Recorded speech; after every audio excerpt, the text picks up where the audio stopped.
আসসালামু আলাইকুম, সবাইকে শুভেচ্ছা জানিয়ে আজকের ভিডিও শুরু করতে যাচ্ছি। আজ আপনাদের সামনে নিয়ে এসেছি বাঙ্গির জুস। আশা করি ভালো লাগবে। ভালো লাগলে অবশ্যই লাইক কমেন্ট শেয়ার করতে ভুলবেন না। আর নতুন বন্ধুরা চ্যানেলটিকে সাবস্ক্রাইব করে আমার পাশে থেকে যাবেন। পাশে থাকা অল অপশনটিতে ক্লিক করে দেবেন যেন নোটিফিকেশন সবার আগে আপনার কাছে পৌঁছে যায়।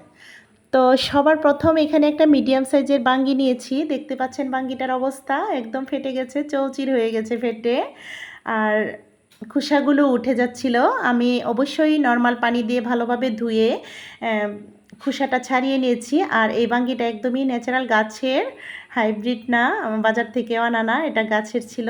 তারপর খোসাটা ছাড়িয়ে নিয়ে নাইফের সাহায্যে কিউব করে কেটে নিচ্ছি। উপরের যে সবুজ সবুজ রঙটা আছে সেটা অবশ্যই আপনারা মনে করছেন হয়তো তেতো। আমি খেয়ে দেখেছি সেটা তেতো ছিল না। বাজার থেকে আনাগুলো কিন্তু তেতো থাকে। আমরা পিলারের সাহায্যে একটু মোটা করে খোসাটা ছাড়িয়ে নেব। হ্যাঁ, এরপর আমি এখানে কিউব করে কেটে নিয়েছি। আর মাঝখানের যে বীজগুলো ফেলে দেব।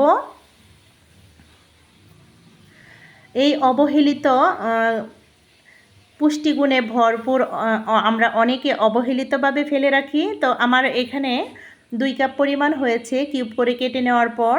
এরপর হাফ কাপ পরিমাণ নিয়েছি গুঁড়ো দুধ, হাফ কাপ পরিমাণ চিনি, 1 চা চামচ পরিমাণ বিট লবণ, হাফ চা চামচ পরিমাণ রেগুলার যে সাদা লবণ সেটা নিয়েছি।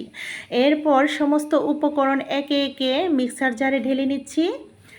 বাঙ্গিগুলো ঢালার পর এখানে দুধ, চিনি, লবণ দিয়ে দিচ্ছি। আমরা এখানে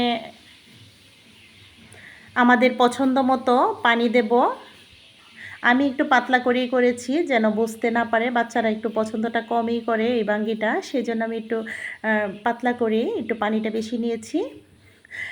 এরপর 30 সেকেন্ড ব্লেন্ড করে নিয়েছি। বাঙ্গিটা সাধারণত নরম থাকে, সেজন্য আমরা অল্প সময়ে এটা ব্লেন্ড করে নেব। আর আমি কিন্তু বরফ কুচিটা কখনোই ব্লেন্ডারে দেই না। আমাদের ব্লেন্ডার জারটা কিন্তু ক্ষতি হয়ে যেতে পারে, সেজন্য আমরা গ্লাসে, সার্ভিং গ্লাসে এখন আমি বরফ কুচিগুলো দিয়ে দিচ্ছি। ঢেলে দিলাম বাঙ্গির জুসটা সার্ভিং গ্লাসে।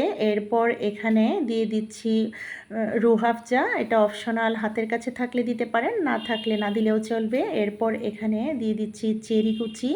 এটাও মুখের স্বাদটা ব্যালেন্স রাখার জন্য দিয়ে দিলাম। এটাও হাতের কাছে থাকলে দিতে পারেন, না দিলেও কোনো সমস্যা নেই। আর এখানে কিছু চেরি ফল দিয়ে গার্নিশ করে নিলাম। আশা করি ভালো লেগেছে। একবার হলো এভাবে ট্রাই করবেন। তো সবাই ভালো থাকবেন। আল্লাহ হাফেজ। আসসালামু আলাইকুম।